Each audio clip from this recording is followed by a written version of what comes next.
Oh, this one's fun. What is your favorite physical feature of the other person? Both the honest answer and the shallow answer. Um, like the shallow vein answer. So you can say whatever you want. I may just have to censor it. So my favorite physical part about you, honestly, being those big smoky green eyes. Look at the camera. Probably zoom in on them. They're just super adorable and like bright green, all emerald, super cute.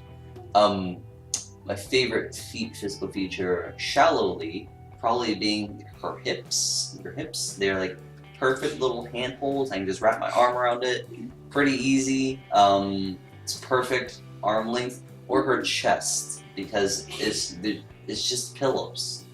You can't tell under the sweater, but it's just really easy to lay on. So let's see, physical features for you. Hold on, I broke her. Oh man, she's blushing super hard right now. It's adorable. Okay, so favorite physical feature, honest and shallow. Okay. Answers. Honest, I really like your eyes. And you're just like the first time I said that to you, you're like, thank you, they're brown. Yeah. They're brown. And I'm like, no, but they're so brown. You want to know why I said that? It's because since I was like 5 years old, my dad has said, you want to know why your eyes are brown? And I said, why? He's like, because you're so full of crap. Honest story. So, like, they're nothing special. They're squinty and brown because I'm part Filipino. Which is not to say that Filipino eyes can't be gorgeous, it's just mine are, like, normal. Yeah. You're special to me. Okay, and shallowly? Shallow. Shallowly? No thinking. No thinking. No thinking. Just say it. Okay, definitely, like, Chastity goes to the gym a lot. That's pretty nice. He's comfy to lay on still. And damn, son, dead ass. Please don't put that in. Okay. This is one that may be helpful to anybody out there who is like in a relationship right now. Just give a few concise tips for how to best survive long distance relationships. Because we thrive long distance. We're not just surviving, we're actually like growing together. I mean, she's stuck, but I'm tiny. Height-wise. Yeah, height-wise. I mean, we're both growing together, but like emotionally. yeah, emotionally we're growing more stable.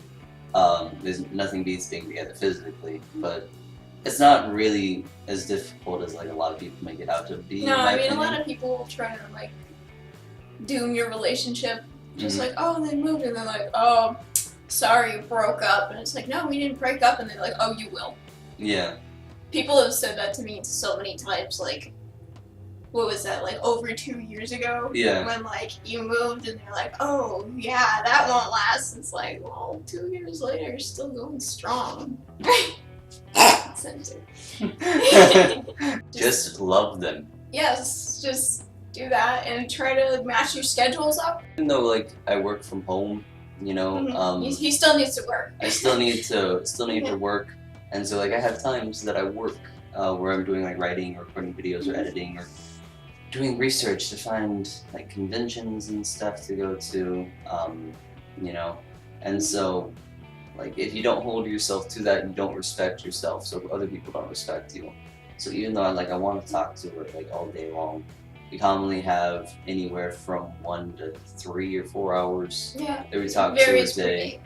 Sometimes you know, you get to talk a little bit. Sometimes I don't finish working until late, and I miss dinner.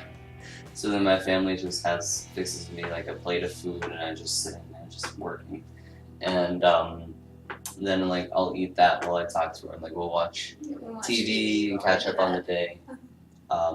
You know, so it's important to talk every day, in my opinion. Talk regularly. Communication is important. As often as you can without driving each other crazy and without like getting nothing done in your schedule. Because you do have to keep you have to have your life. You have to have a life outside of it, otherwise then like if something does happen, you have nothing left. Yeah. Or then like you don't have any fun stories to tell them or Yeah, that's another thing. You need to have stories. If you don't, like I regularly tell her stories and she doesn't think that her day is entertaining. So I'm like, no, you need to tell me, because otherwise I'm bored.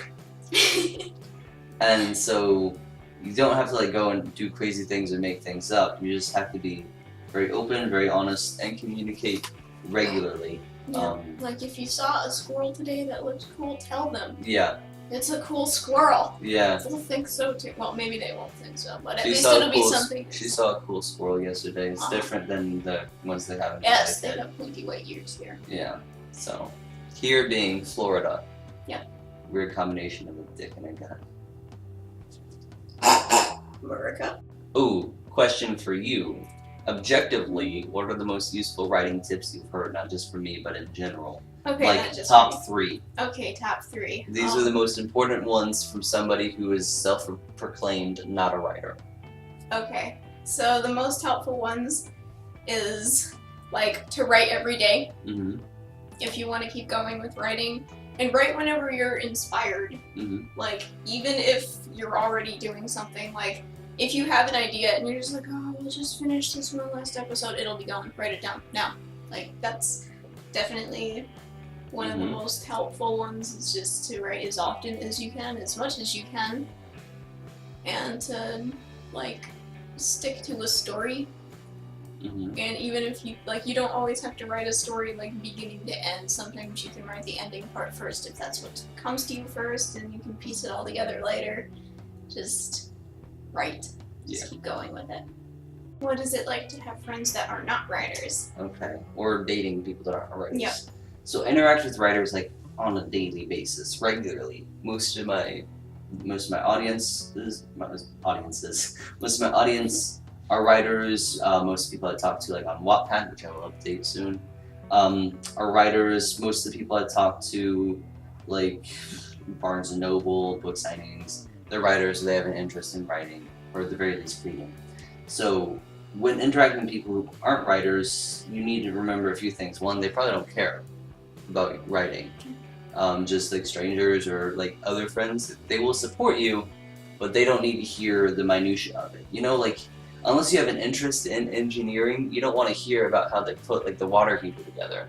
You want to know how it works, how it compares to other water heaters, and like how it could possibly explode in a cool way. You know, using your knowledge that you gained for a destructive purpose is always something that will entertain people. Like, you know, if you have any fun facts from your research that you've had to do as a writer, you know, those creepy Google searches nobody wants you to know late at night. Like, you know, whenever you're randomly researching Hitler for historical fiction, and you don't want Google knowing that. Telling anybody you find all those cool things is handy.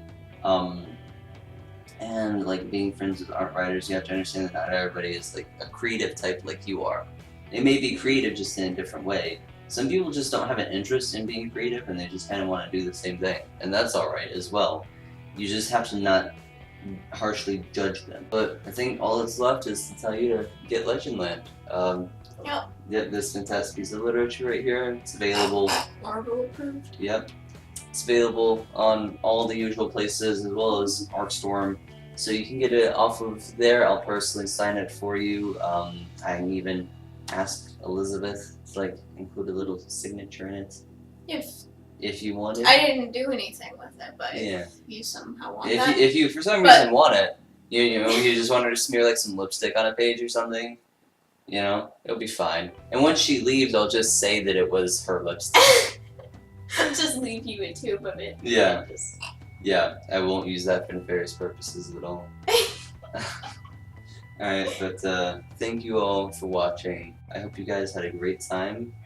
I'm sorry for making you dragged out in the camera a bunch. I'm going to be doing this several times because I'll be doing some other videos, but hope you guys liked it, and let me know what you guys think.